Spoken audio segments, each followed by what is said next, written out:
I sat there, quiet as a grave, staring at my untouched steak like it might start talking.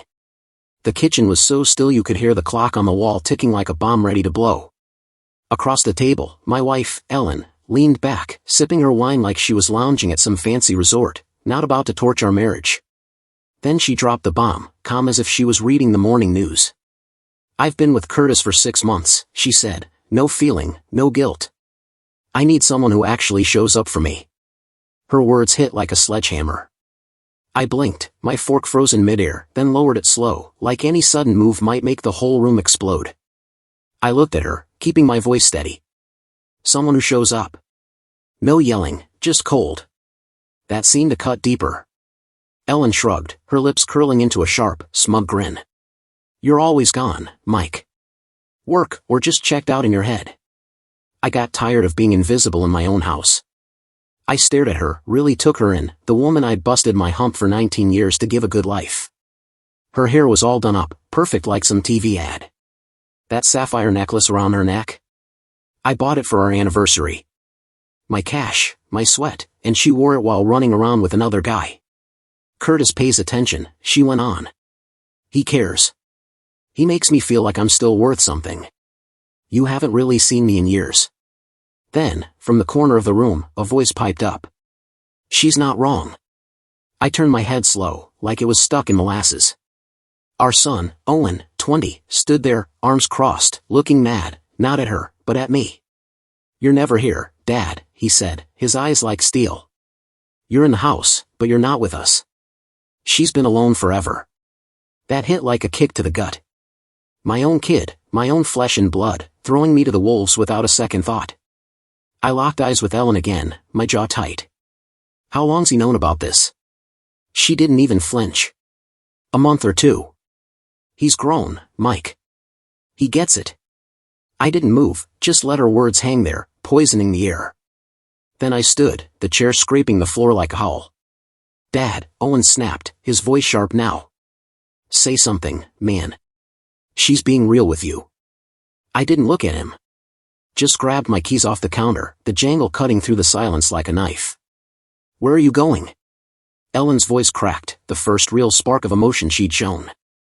"You can't just walk out, Mike. We've got to deal with this." I stopped at the door, hand on the knob, but didn't turn back. Didn't say a word.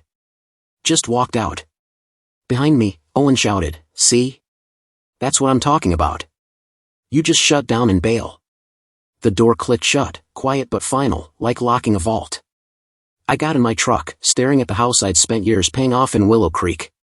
Through the window, I saw them, Ellen and Owen, talking fast, probably plotting their next move against me. I fired up the engine and hit the road, no idea where I was going. My hands just drove, taking me to the highway out of Cedar Rapids. The farther I got, the clearer my head felt. No rage, no tears, just a cold, sharp focus. They'd made their call. Now it was my turn. The tires crunched on dirt as I pulled up to the old cabin in Blackwood Hills, 3 hours later. It hadn't changed, small, weathered, tucked deep in the pines. My old man built it by hand, a place to escape the world. Now it was mine again. I stepped out, the mountain air crisp and clean. I hadn't been here in 3 years. Ellen always hated it, no Wi-Fi, no luxury, just bare bones. She'd complain, so I stopped bringing it up. The lock was stiff, took some muscle to open. Inside, it was dark and chilly, dust swirling in my flashlight's beam. No electricity, but the moonlight helped. My phone buzzed on the counter, Ellen, 19 texts, 5 missed calls, more piling up. I took a deep breath, powered it off, and tossed it in a drawer. I grabbed a blanket from a shelf, crashed on the couch, and was out cold in minutes. Morning hit, and my head was clear. I called my assistant. "I'm out for 2 weeks, I told her. "Everything all right, Mike?" Tara asked, concerned in her voice. "Just personal stuff," I said. "Email me if it's urgent, otherwise I'm off the grid." Next, I rang my lawyer. "I need a sit down," I said. "Ellen's been cheating. We're done." "Man, I'm sorry," Greg replied. "Tomorrow, 9 sharp. I'll be ready." "Good," I said, hanging up. Then I called Rusty, the guy who looks after the cabin. I'm staying up here, I told him. Can you get the power on? Maybe drop off some groceries? You got it, Rusty said. Good to know you're back. With that sorted, I spent the day cleaning, sweeping floors, clearing dust, scrubbing counters. The work felt right, like putting pieces back together. That evening, I sat on the porch, coffee in hand, watching the woods. My phone stayed off. Cedar Rapids could wait. The next day, I drove into town, just a single street with a few stores. I stopped at the hardware shop.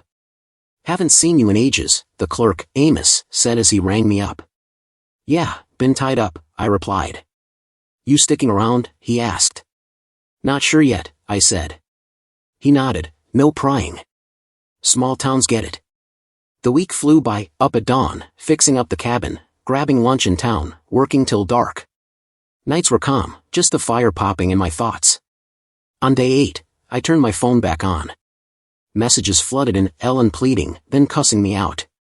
Owen is mad as hell. Coworkers checking in. One text caught my eye. Found something. Call me, Greg wrote.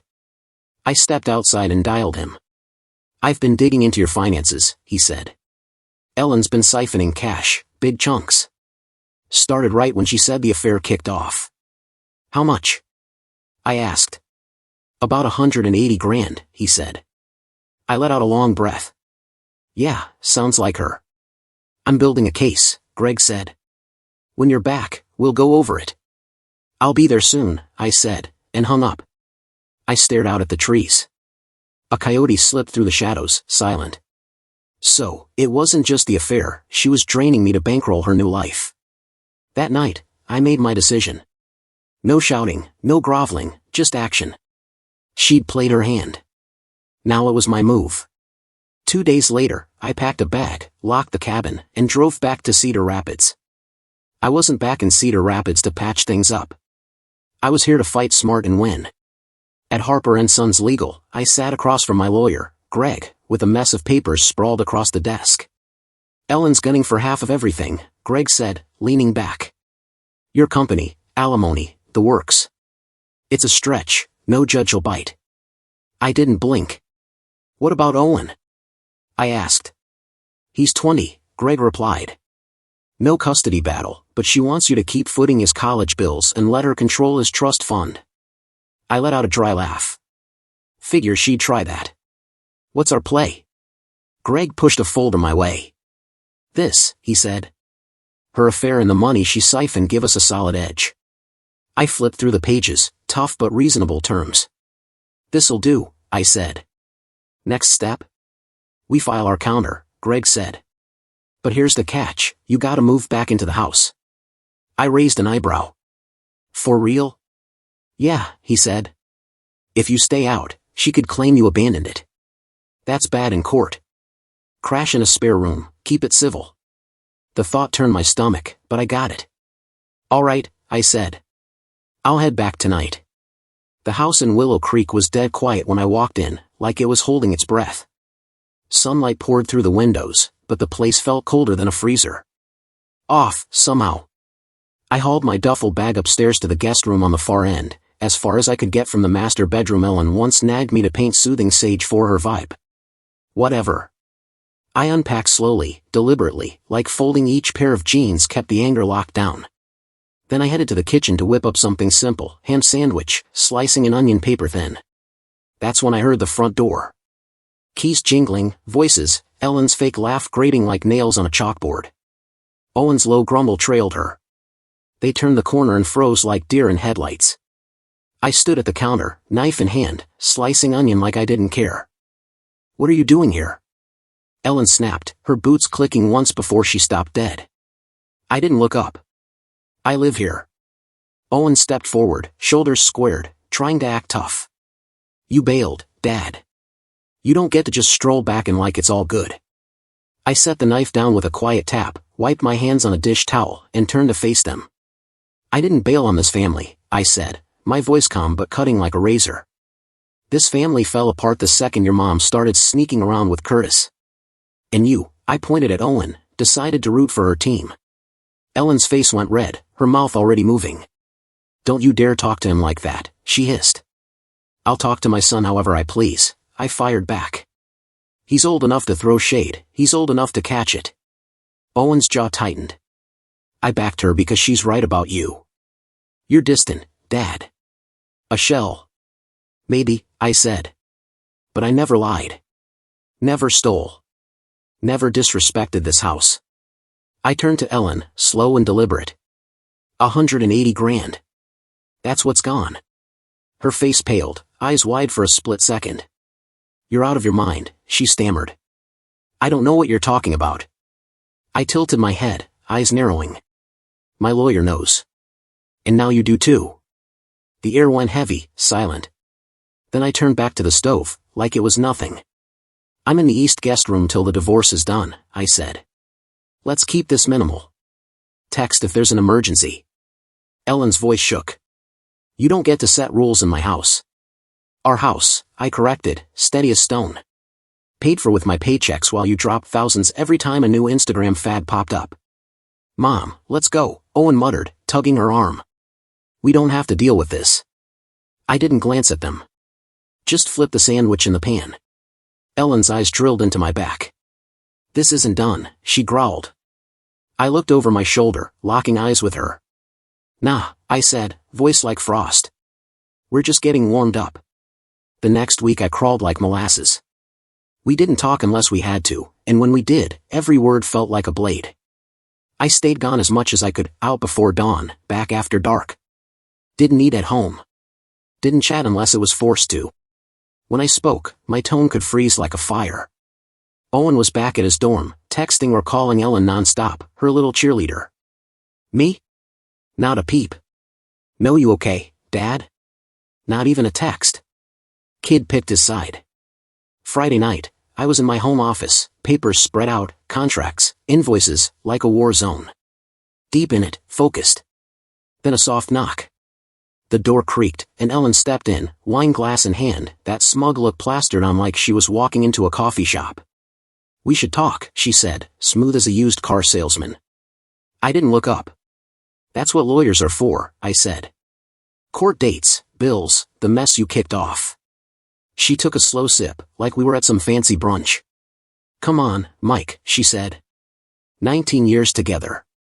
We can sort this out like adults. I finally met her eyes, cold as steel, no grin. You sorted out how to hook up with your gym buddy without my input, I said. You can handle this without me too. Her jaw twitched, but she held that fake calm. That's not what I'm here for, she started, but I cut her off. Save it, Ellen.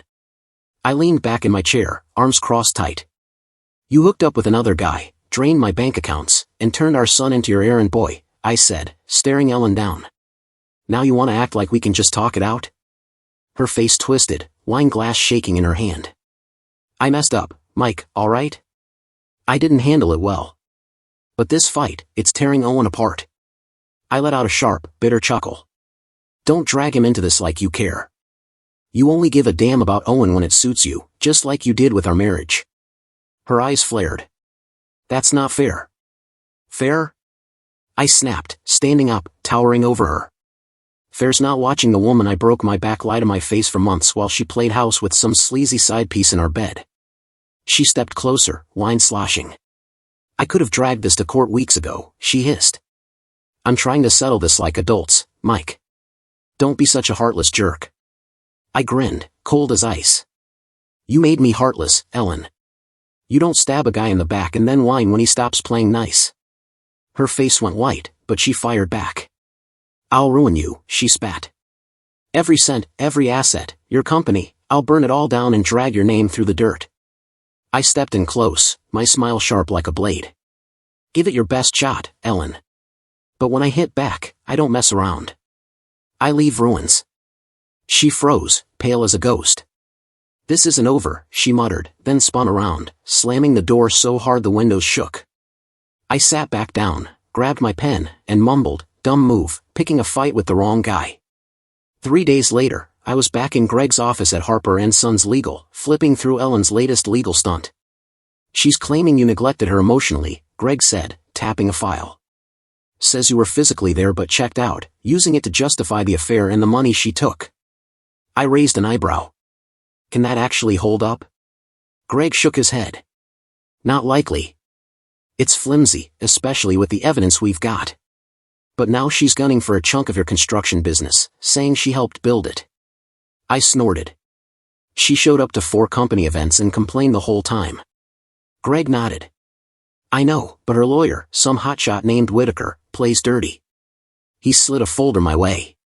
Here's our response, proof of the affair, the stolen cash, and statements from folks who'll back you up. It's rock solid. I scanned the pages. This is good, I said. There's also a settlement offer in there, Greg added. Fair, but not generous. If she's smart, she'll take it. And if she's not? I asked. Greg's eyes hardened. We go to discovery. Everything goes public. I stared at the folder, then nodded. File it. She gets what's fair, nothing more. I pushed through the glass doors of the law office and stepped into the humid Cedar Rapids evening, drained but amped. As I hit the curb, I spotted a familiar figure leaning against my truck's hood. Owen, arms crossed, jaw tight, looking like he was gearing up for a fight he knew he'd lose. I sighed. What, you tailing me now, or is this your mom's latest genius plan? Owen stood tall, his voice sharp.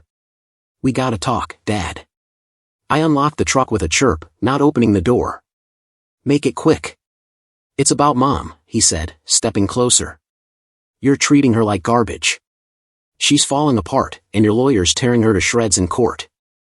I kept my voice steady, cold. She's not getting dragged through anything she didn't bring on herself.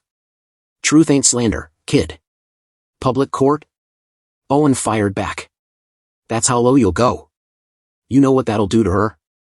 I turned, facing him square, eyes like steel. She sent you to beg for her? No, he snapped, but his voice wavered. I came because I care about both of you. I smirked, sharp and cutting. Drop the hero act.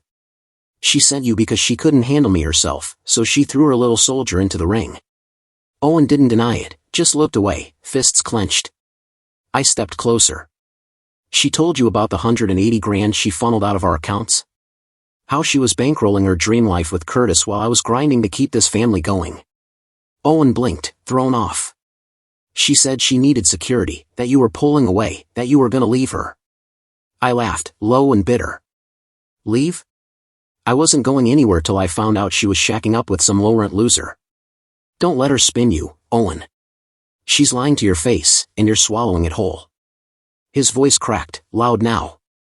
You were never there, Dad. Not for her, not for me.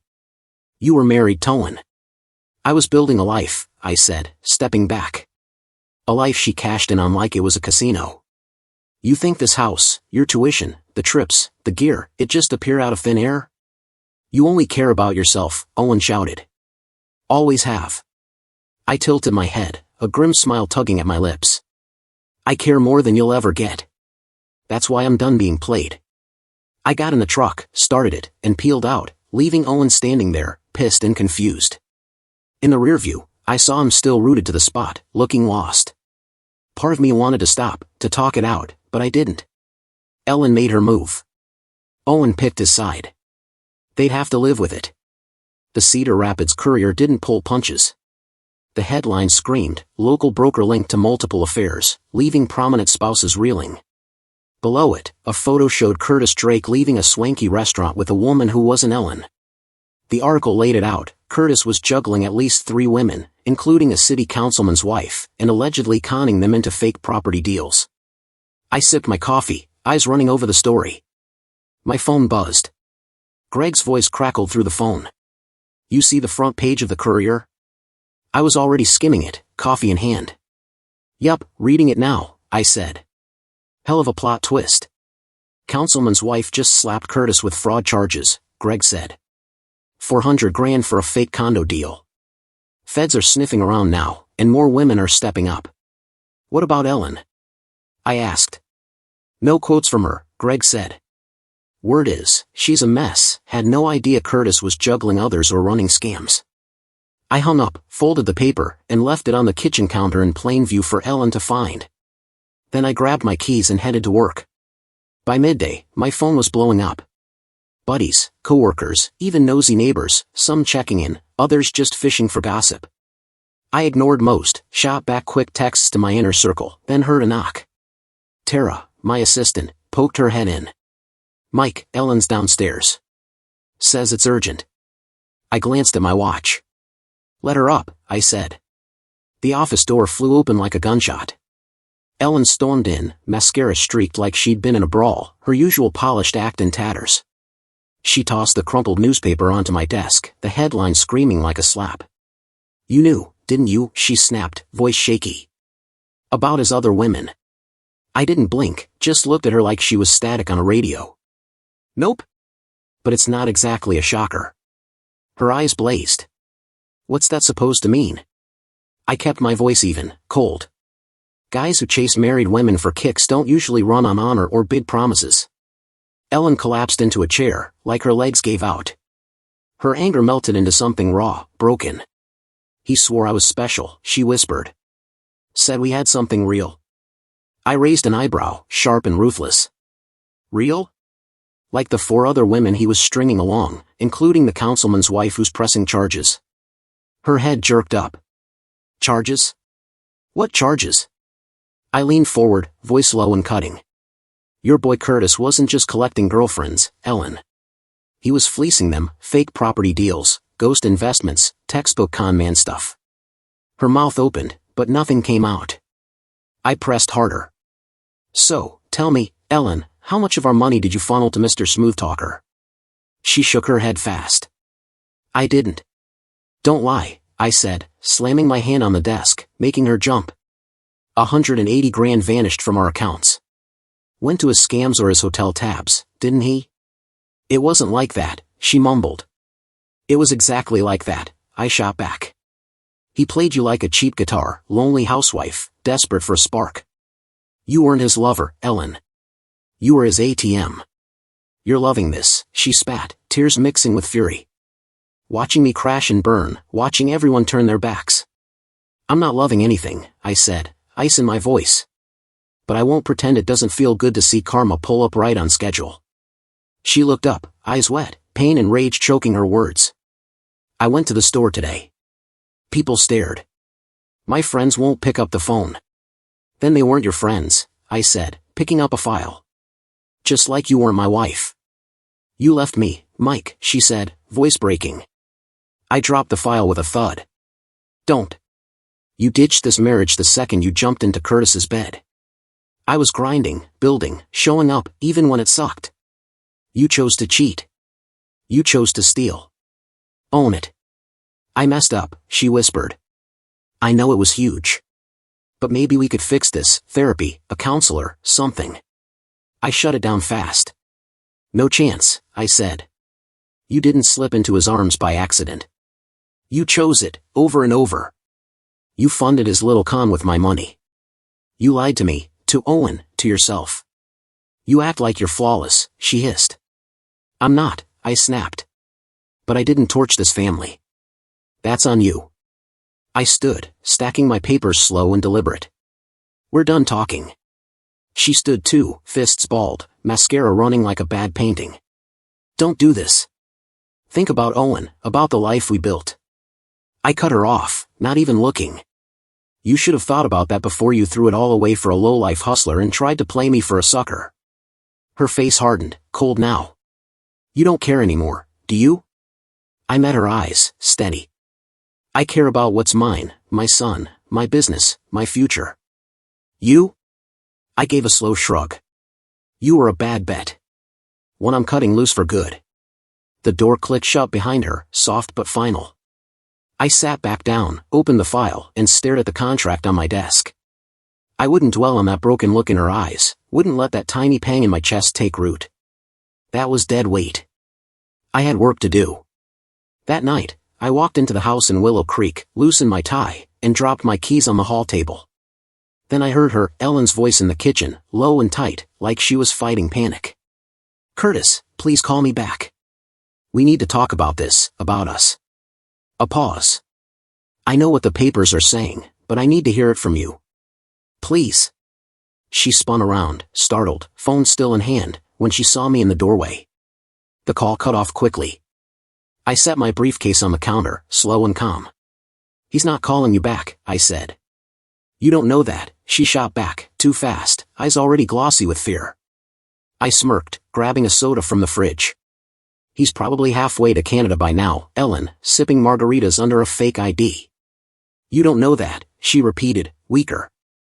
I know his type, I said, tossing bread and cheese on the counter like it was any old night. He's a parasite. A slick, fake tan leech, I said, shutting the fridge with a quiet thud. I looked Ellen square in the eyes. He got what he wanted and now he's vanished like a pro. She stood there, arms crossed tight, like she was holding herself together by sheer force. He loved me, she said, voice barely holding. I smirked, cold. Loved you? Nah, Ellen. He loved your bank account, your desperation. You were a walking payday. She didn't reply, just stared at the floor, shame creeping up her face. I tilted my head, leaning on the counter. What did he give you, huh? Besides a few thrills and a front row seat to your own public train wreck? Go to hell, Mike, she muttered, voice cracking. I'm already there, I shot back, grinning darkly. You built it, brick by brick. She turned away, breathing hard, her neck red with humiliation. I stepped closer, my voice low and sharp, cutting deep. You thought he was your big escape, your middle finger to me. Turns out, he just saw you as a cash machine with a pulse. You don't know what we had, she snapped, eyes flashing. Oh, I know exactly what you had, I said. A fantasy that blew up in your face.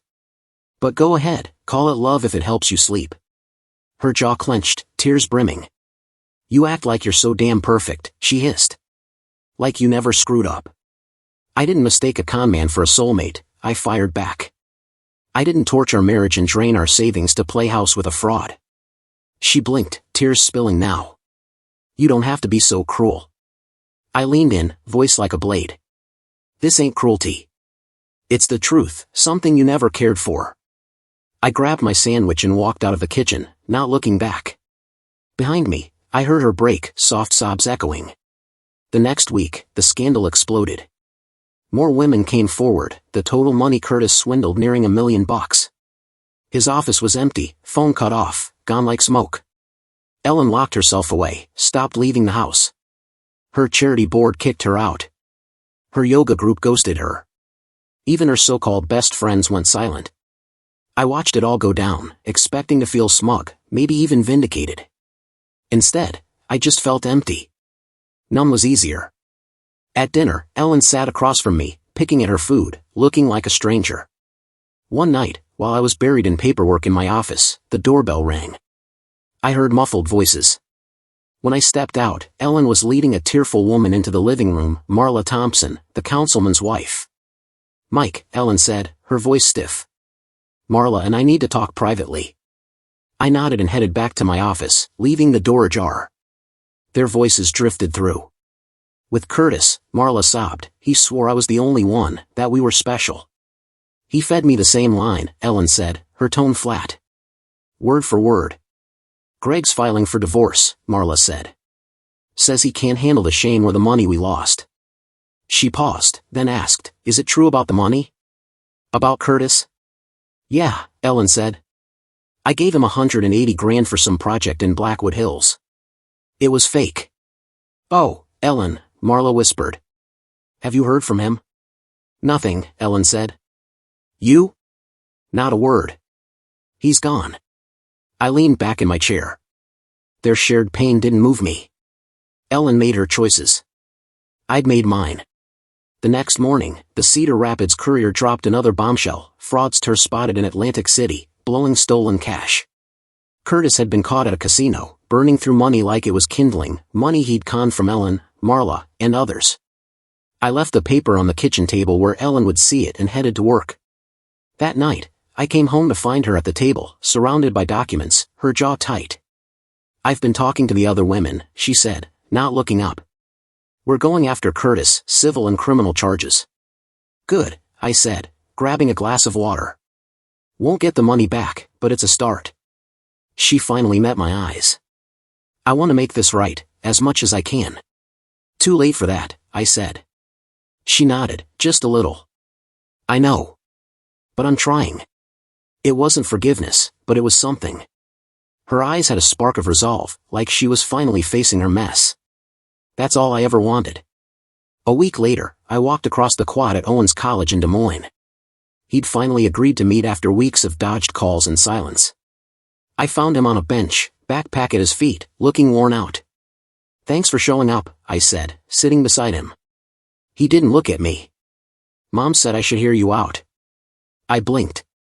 "She told you to meet me?" "Yeah," he muttered. "Said you deserve a chance to talk, even if she doesn't agree." I gave a dry laugh. Convenient timing, right after Curtis got exposed. "This isn't about him," Owen said, voice sharp. "Isn't it?" I leaned forward.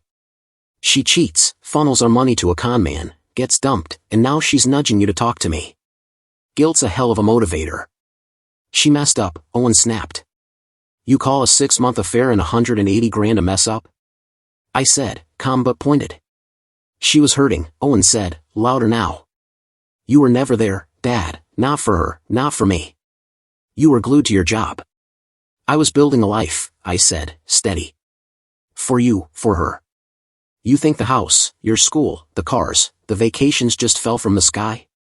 "We didn't need more stuff," Owen shot back. "We needed you. And that justifies what she did." I asked. "No," he said, looking down. "But it explains it." I studied him, still standing by her. "She's your mom," I said. "I'm your dad. But you didn't cut me the same slack, did you? The second she spilled, you pinned it all on me, like I pushed her into Curtis's arms." His face flushed. "What was I supposed to do? You just walked out. You didn't even try." "There was nothing to save," I said. "She chose him. She stole from us. And now you're choosing revenge over fixing things." Owen stood up, his voice sharp. "Mom's trying to fix things now that her life's falling apart," he said. I leaned back on the bench. "Yeah, now that her con-man boyfriend's exposed and her friends bailed on her." Owen's eyes flashed. "You're ice cold, Dad. Do you even care how this is hitting us?" "I care," I said, softening just a bit. "That's why I'm sitting here, trying to show you what really went down."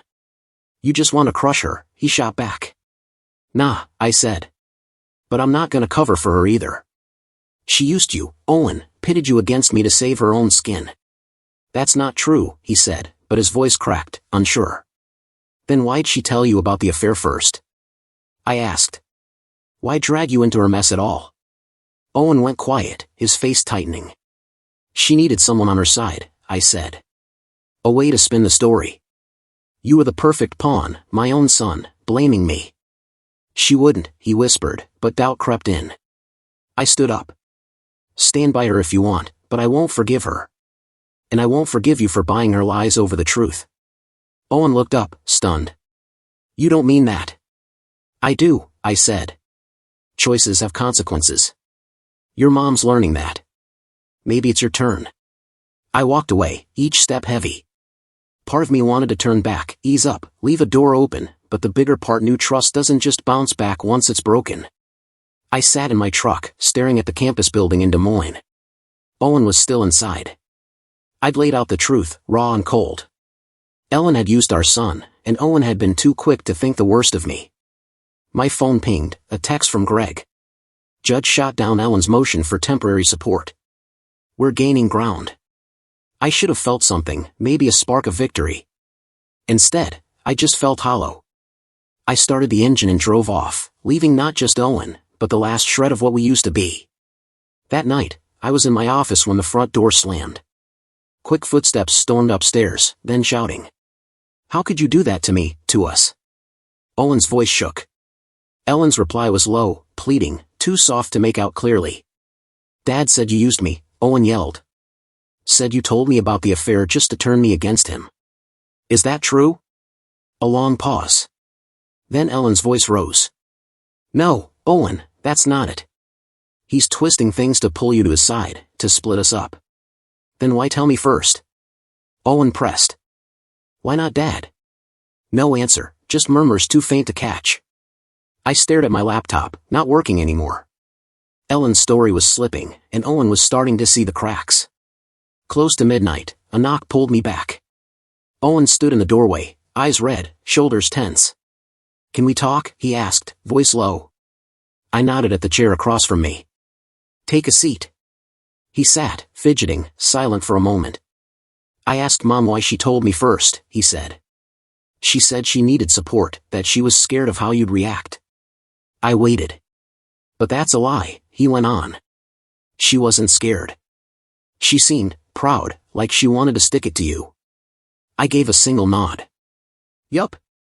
All those times she called you distant, said you were never there," he said. I just took her word for it. "But you were there, Dad." "Not always, but you gave us everything." "I tried," I said. "I worked too much, missed some moments, but I never cheated. Never lied. Never stole from this family." Owen nodded, guilt in his eyes. "I see that now. I've been unfair, letting her shape how I saw you." I wanted to pull him in, say it was forgiven, but the scars ran too deep. "Why the change now?" I asked. "Because I'm tired of being stuck in the middle," he said. "I'm not your pawn, and I'm not hers. I want to own my choices." "I never used you," I said. "Never would." "I know," he said. "But you've been hard on me." "Had to be," I said. "You wouldn't hear the truth otherwise." "So what's next?" he asked. "For us?" "That's on you," I said. "I can't just forget how quick you turned on me. That sticks." "I'm sorry, Dad," he said, voice raw. "I mean it." I saw the regret in his eyes, real and heavy. "But it wasn't enough, not yet." "I hear you," I said. "But trust takes time. You'll have to rebuild it." He nodded. "I get it. I just don't want to lose you." "You haven't," I said, softer now. "But things aren't the same. They won't be. We all made choices." As Owen left, I felt a small shift, not forgiveness, but maybe the first step toward it. The next day, the courthouse in Cedar Rapids hummed with tension. I sat next to Greg, across from Ellen and her lawyer, Whitaker, a slick type known for flashy tactics and low blows. Ellen looked polished in a crisp gray suit, hair pulled back tight, but I caught the tremble in her hands as she shuffled her papers. Judge Larson strode in, all business, and took her seat. "We're here for Thompson versus Thompson," she said. "I've reviewed the filings. Mr. Whitaker, proceed." Whitaker stood, adjusting his cufflinks. "Thank you, Your Honor. We're seeking an equitable division of assets, including Mr. Thompson's construction firm, which Mrs. Thompson supported through social connections. We also request alimony to maintain her standard of living." The judge glanced at her notes. "And the situation with Mr. Drake?" Whitaker nodded. "A regrettable error, Your Honor, but irrelevant. One misstep doesn't negate 19 years of partnership." Judge Larson raised an eyebrow. "Mr. Harper?" Greg stood, steady and sharp. "Your Honor, we oppose the claim on Thompson Construction and the excessive alimony. Mrs. Thompson's role in the business was minimal, purely social, not operational." He placed a folder on the bench. "More critically, we have evidence she siphoned nearly $180,000 from joint accounts over 8 months during her affair with Mr. Drake, funneling it to fraudulent investments." Judge Larson's frown deepened as she scanned the documents. "These are serious allegations, Mr. Harper," she said. "They're substantiated," Greg replied. "We have bank records, witness statements, and Mrs. Thompson's own police report against Mr. Drake for fraud." Whitaker jumped up. "Your Honor, my client was deceived, like others. This is a distraction." Greg didn't flinch. "The core issue is Mrs. Thompson's breach of trust, emotionally and financially.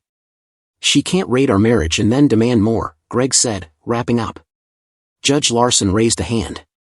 "That's enough. Let's move to testimony. Mr. Thompson, take the stand." I stood, got sworn in, and sat, catching Ellen's eyes across the room. She looked bold but shaky, like she was bracing for a hit. Greg started easy. "Mike, when did you learn about your wife's affair?" "March 20th, I said. "She told me she'd been with Curtis Drake for 6 months. "How'd you handle it?" "I walked out," I said. "Didn't say much." "Did she seem sorry?" "Not at first. She acted smug, said she needed someone real. Only got remorseful after Curtis's scam hit the news." Whitaker objected a couple times, but the judge let most of it slide. Greg pulled up the bank records. "Mike, did you okay these withdrawals?" "Nope," I said. "Didn't know till we started divorce talks." "Where'd the money go?" "She told the cops she gave it to Curtis for a property deal in Blackwood Hills," I said. Greg nodded. "Which doesn't exist." "Exactly," I said. Then Whitaker took a shot, his voice like a knife looking for a soft spot. "Mr. Thompson, you worked 60, 70 hours a week during your marriage, right?" "Sometimes, yeah, especially early days," I said. "Missed family stuff?" "Sure," I said. "Like your son's graduation?" "Had a job site emergency," I said. "Couldn't leave." "Your 17th anniversary?" "We celebrated the next weekend." "Your wife's dad's funeral?" My jaw tightened. I was stuck overseas, couldn't get a flight. Whitaker smirked, smug. "So, you were emotionally distant before her affair?" Greg jumped in. "Objection, argumentative." "Sustained," Judge Larson said. Whitaker pivoted. "Your wife brought in clients, didn't she?" "She made intros at parties," I said. "Like the Stone Creek contract, your biggest deal?" "She connected us, but we landed it on our work in rep. Without her, you might have missed it." "Maybe then," I said, "but we'd have gotten something like it eventually." Whitaker kept poking, but I stayed calm, kept my answers short and straight, never lost my cool. Then Ellen took the stand. With Whitaker's coaching, she looked polished, regretful. "I was lonely," she said, voice soft. "I messed up. Curtis promised love, made me feel seen. She owned the affair but spun it as a plea for attention. I backed Mike for years," she said, her voice trembling. "This shouldn't erase 19 years together." Greg stepped up for cross, calm but sharp. "Mrs. Thompson, did you suggest counseling before the affair?" "No," she said. "Ever tell Mike you might leave?" "Not exactly," she mumbled. Greg flipped a page. "During your affair, you spent over 40 grand on vacations, fancy clothes, and spa trips, all from joint funds, right?" She hesitated. "Yes." He held up the bank records. "You gave Curtis $180,000 for a Blackwood Hills project, correct?" "He said it was a guaranteed 25% return," she said. "Did you run it by Mike?" "No, why not?" "I knew he'd say no." "Because it was risky, or because it was your boyfriend?" Whitaker shouted, "Objection." "Withdrawn," Greg said, cool as ice. "When did you suspect Curtis was scamming you?" "When the news broke," she said. "Even though he gave no contracts, no updates?" "I trusted him," she said. Greg paused, then hit hard. "So, you handed a man you were seeing 180 grand of marital money with zero proof?" "Yes," she whispered, barely audible. By the time she stepped down, her polished act was fraying. The tears looked staged, her claims about helping my business fell flat. The courtroom's vibe shifted, everyone could see it. She hadn't just been conned, she'd helped torch her own life. After closing arguments, Judge Larson said she'd rule in a week. As people filed out, I felt oddly detached. My whole world had been spilled in public, but all I had left was a quiet resolve to finish this. Outside, reporters swarmed. I said nothing, just walked past with Greg at my side. "We built a strong case," he said. "Larson's no nonsense." She saw through Whitaker's smoke and mirrors. "What's our shot?" I asked, reaching my truck. "Solid," Greg said. Whitaker leaned too hard on the neglect angle. "No evidence of abuse, no abandonment. It's weak. She didn't do enough to claim your company." I nodded, feeling a sliver of relief for the first time. A week later, I was back in the courthouse, heart steady as Judge Larson read her ruling. Her voice was clear, no fluff. "On alimony," she said, "Mrs. Thompson is awarded support for 2 years to secure employment, at $2,500 a month, reduced due to her unauthorized withdrawals." Ellen's face fell, her knuckles white as she gripped the table. "On assets," the judge continued, "the house will be sold, proceeds split, but Mrs. Thompson's share will be docked by the $180,000 she took from joint accounts." Then came the big one. Thompson Construction remains solely with Mr. Thompson. Mrs. Thompson's contributions were noted but insufficient for ownership. Whitaker leaned over, whispering to Ellen. She shook her head, eyes narrow. Judge Larson finished with splits on savings and retirement, then looked at us both. This case has been messy, like most divorces, but it's done, Judge Larson said. I expect both sides to comply and move on. Court adjourned. I didn't feel like a winner, just finished. I'd held on to what was mine. Ellen hadn't guilt or bullied me into giving up more. Outside the courtroom, her eyes caught mine for a split second, like she might speak, but Whitaker tugged her away, already muttering about an appeal. I watched them go. Whatever tied us together was cut right there. There was still stuff to sort, selling the house, dividing things, but the worst was over. I'd come out on top, not because I was perfect, but because I didn't let her break me. Weeks later, on a sticky summer afternoon, I pulled into the parking lot of my new place, a sleek one-bedroom apartment overlooking the river in Cedar Rapids. The house in Willow Creek had sold, closing that book for good. I was hauling groceries from my truck when my phone buzzed. A text from Owen, "Dad, can we talk? I'm in town for a bit. It's important." I stared at it, thumb hovering. We hadn't really talked since that day at his college in Des Moines, just a few curt texts about tuition or mail. I typed back, "At the new apartment. Come by at 7. His reply was instant, "Thanks. See you then." The hours dragged. I unpacked boxes, stocked shelves, and set up my desk in the spare room. The place was compact, no frills, my kind of simple, none of Ellen's over-the-top decor. Right at 7, the buzzer sounded. I opened the door to Owen, looking leaner, a little hesitant. "Come on in," I said, stepping back. He glanced around. "Cool place." "It does the job," I said. We headed to the living room. "Want a drink?" I asked. "Just water," he said. I grabbed a couple glasses and found him by the window, staring at the river glinting under the streetlights. "Nice view," he said, taking the glass. "Part of why I got it," I said, sitting down. "So, what's up?" Owen sat across from me, setting his glass on the table. "I've been chewing on everything," he said. "You, Mom, how I acted." I stayed quiet, letting him talk. "I wasn't fair," he said. I jumped on Mom's side without thinking it through. I didn't want to see the truth. I let her pull me into her story, like you said. "What changed?" I asked. He ran a hand through his hair, a habit he got from me. "A lot," he said. I read the court docs, saw the bank statements.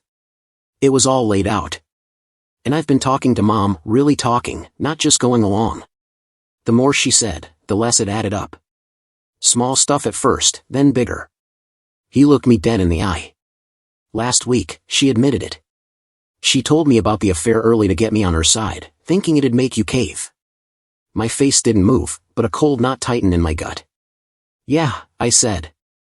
"I'm sorry, Dad," Owen said, his voice breaking. "I should have trusted you." I let her spin things, and I turned my back when I shouldn't have. His words were raw, real. Part of me wanted to let it all go, but the hurt ran too deep. "I hear you," I said, low. "But that doesn't fix it." "I know," Owen said, nodding. "It's not that simple," I said. "Trust doesn't snap back after one conversation." "I'm not expecting it to," he said, eyes down. "I just don't want to lose you too. What Mom did, I don't want it to ruin what's left of us." I studied with him. He looked older, worn down. The apology was real, but it didn't erase everything. "You chose her side, Owen," I said, voice flat. "I can't act like that didn't happen. You gotta carry that." He winced but nodded. "I get it. But I'm not giving up. I'll show you I'm different now." "That's on you," I said. We sat quiet for a bit. Then he asked, "How's work?" "The new place?" "Work's solid," I said. "Stone Creek's wrapping up early. Next project kicks off soon." "That's awesome," he said. "And you?" "Like, personally?" I raised an eyebrow. "What's that mean?" He gave a shy grin. "You seeing anybody?" I let out a dry laugh. "Let me guess, Mom thinks it's Tara." Owen smirked. "Yup. She's convinced you were with her before the divorce." "Typical," I said. Easier to point at me than own her mess. "But no, Tara's just a friend." "That's it." Owen nodded. "I figured. Mom sees what she wants." How's she doing? I asked, surprised I even cared. Owen sighed. Not good. The alimony's keeping her afloat, but her rep's shot in town. Nobody's hiring. She made her choices, I said. She's living with them now. Yeah, he said, turning his glass in his hands. She's talking about moving to Seattle, maybe starting over. I didn't say anything. Ellen's plans weren't my problem anymore. We talked for another hour, steering clear of the heavy stuff. It wasn't smooth, but it wasn't a fight either. Maybe a small step forward. At the door, Owen paused. Can I call you sometime? Maybe grab a burger? I thought it over, weighing everything. You can call, I said. That's where we're at for now. Cool? Yeah, he said, a flicker of relief in his eyes. Thanks, Dad. I won't mess this up again. Promise. After he left, I stood by the window, watching his car disappear into the dusk. The river reflected the city lights, calm and steady. I didn't feel healed or ready to forgive, not yet. But something had shifted, a tiny crack in the wall. Not fixed, but not stuck either. A few weeks later, I drove past Ellen's rental on my way to a job site. A for sale sign had been up for a month. We hadn't talked since court, everything went through lawyers or Owen if it had to. Her name still lingered in Cedar Rapids, though, like a fading scar. At Murphy's Hardware, I overheard two women in the next aisle. Ellen Thompson's finally leaving town, one said. Good riddance. Showing her face at that gala? Bold. No one's hiring her after that Curtis mess, the other said. Would you? Their voices trailed off, but the words stuck. I didn't feel smug, just distant. This was just the aftermath, nothing more. Later that week, grabbing a coffee downtown, I spotted Ellen across the street in a storefront, alone, looking thinner, hair tied back, no trace of her old designer flair. Ellen glanced up, maybe catching my shadow, but I'd already turned away. There was nothing left to say. That night, deep in paperwork at my apartment office, my intercom buzzed. Mr. Thompson, you've got a visitor, the front desk said. I checked my watch, almost 8. Who is it? Marla Thompson. That caught me off guard. She was one of Curtis's victims, the councilman's ex-wife. I barely knew her. Send her up, I said. Marla stepped in, dressed sharp in a dark sweater, looking a bit uneasy. Sorry for dropping by late, she said. I can come back if it's a bad time. It's fine, I said, nodding to a chair. Sit. What's this about? She settled in, adjusting her scarf. It's about Ellen.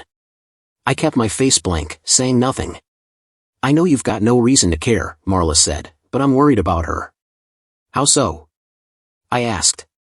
She's struggling, Marla said. Money's running low, no job prospects, and she won't lean on her family. She's stuck. I nodded, genuine but distant. That's rough, but I don't see how I can help. I'm not asking you to, Marla said. Just thought you should know. Some of us, Curtis's other victims, we've been meeting, like a support group. We're moving forward. Ellen's not. She's caught in a loop, talking about you constantly. I stayed quiet, letting her go on. She blames you one minute, regrets everything the next, Marla said. It's like she's trying to rewrite the past. I get it, I said, but that's not my problem anymore. I'm not saying it is, Marla replied, standing. I just figured you might want to know, for her sake or yours. We got our closure in court, I said flatly. I know, she said. But emotional closure's different. She paused at the door. Sorry for bothering you. I shouldn't have come. As she turned to leave, I asked, why do you care? After what Curtis did, I'd think you'd want to forget her. She stopped. We all got burned by the same guy, she said.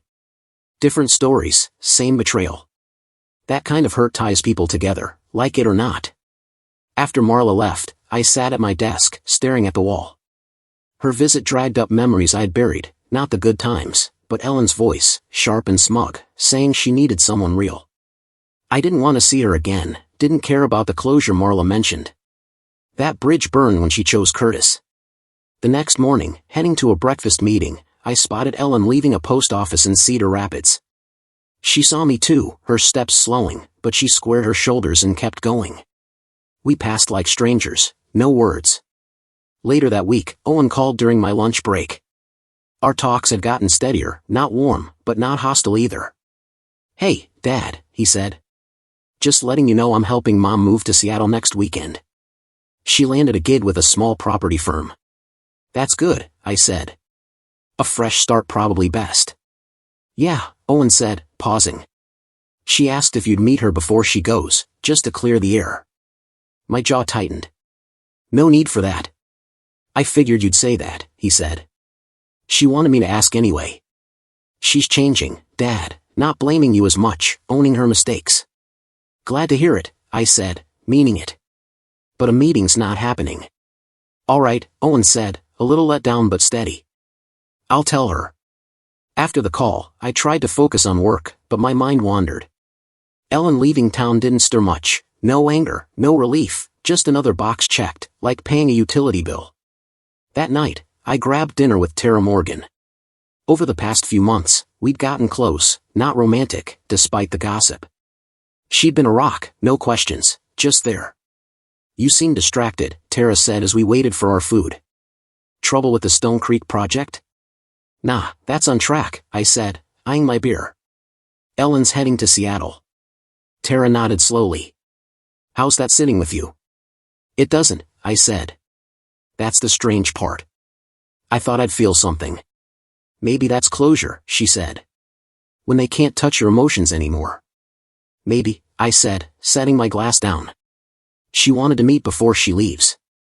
I said no. Tara studied me. "Sometimes it's not about what's said. Sometimes seeing them shows you how far you've come." "You think I should?" I asked. "Do what gives you peace," she said. "If that's skipping it, fine. But if you're still curious," she let it hang. I didn't answer, but her words stuck. 2 days later, I called Owen. "Tell your mom I'll meet her. Coffee at Baxter's Diner, tomorrow, 2 o'clock. 15 minutes. For real?" Owen said. "I'll let her know." "Thanks, Dad." "Don't thank me yet," I said. "I'm just showing up." The diner was quiet when I got there, nursing a black coffee by the window. I still wasn't sure if this was a mistake. Ellen walked in on time, wearing a simple gray sweater, looking thinner, older, her old sparkle gone. "Thanks for coming," she said, sliding into the booth. "Didn't think you would." "Neither did I said. A waitress swung by, Ellen ordered tea. When we were alone, she spoke, choosing her words carefully. "I wanted to apologize in person, for everything, the affair, the lies, pulling Owen into it. I was wrong." I stayed silent, listening. "I blamed you," she said, fingers tight around her cup, trembling slightly. "Told myself you were distant, cold. But truth is, I was selfish. I wanted someone to make me feel special without putting in the effort. I walked away from us and dragged Owen with me. That's on me." The waitress dropped off her tea. I waited, then spoke. "Why now?" "Because I need to own it before I leave," she said. "You deserve that, even if it changes nothing." I nodded once. "I appreciate the apology. Hope Seattle works out for you." "It's gotta," she said with a faint smile. "There's nothing left for me here but regrets." We sat in silence, not tense, just still. "Are you happy, Mike?" she asked out of nowhere. I thought for a beat. "I'm at peace," I said. "That's enough." "And Tara?" she asked. "You too?" "Friends," I said firmly. "Nothing more." "I started those rumors," Ellen admitted. "I was mad, wanted to hurt you." "I'm sorry." "It's done," I said. She glanced at her watch. "I should go. Thanks for this." She stood, then paused. "One last thing. Why'd you ask Owen why I told him first?" "You already knew." "Wanted to hear you admit it," I said. She looked down, then back up. "I told him first because I knew he'd side with me. I wanted it to sting you more than the affair. I wanted you to feel small." I took it in, calm, no reaction. "Thanks for being straight," I said. "Goodbye, Ellen. Hope you find what you're after." "Goodbye, Mike," she said, and walked out. I didn't watch her leave. Didn't feel closure or regret. Just done. The chapter was already closed. This was just the final word.